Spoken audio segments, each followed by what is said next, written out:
start to do my school activities because tinatamad ako. So, marami pa akong gagawin and I need to redo my lesson 1 sa Gen Bio kasi mayroong mali. So, let's go.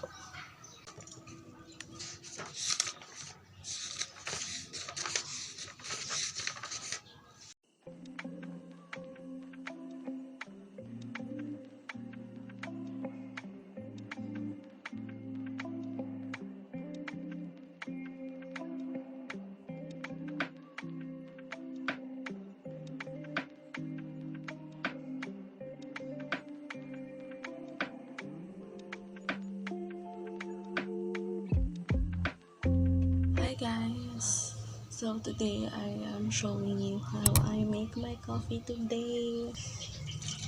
Milo. So let's go get the ice. By the way, my hands are clean.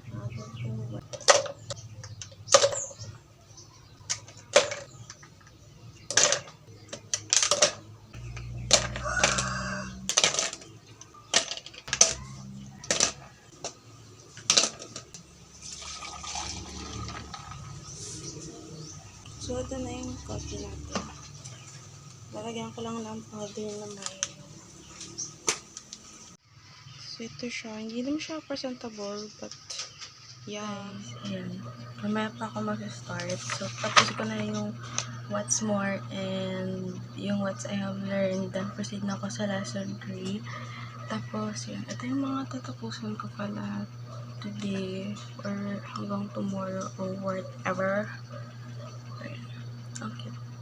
By the way, taste test about this. This is 11/10. Super sarap niya, promise. Hi guys, update lang. So, ano oras na? It's 3:56 p.m. Magpo-4 na and ang daming oras na naubos yung pag-YouTube ko and hindi ko napansin. So, I don't really think na successful tong A Day in My Life study vlog kineme ng video na to. Kasi yan talaga yung content ko. Hindi disciplined masyado yung time ko. Yung time management ko at the moment. Parang niisip ko kasi, hindi ko alam ng sarili ko na parang I have a lot of days to do this pa. Kasi 1 week walang pasok because 3 days na walang klase. Tapos nag-decide pa yung DepEd. Siguro makikita nyo yan sa last vlog ko, sinabi ko. And sinabi ko din doon na gagawin ko na because I don't want to cram. But look what I am doing right now. Pero ayan, mag-start naman ako. Sinastartan ko siya kasi parang gusto ko maging productive. Pero I don't think that I am being productive right now. Yeah.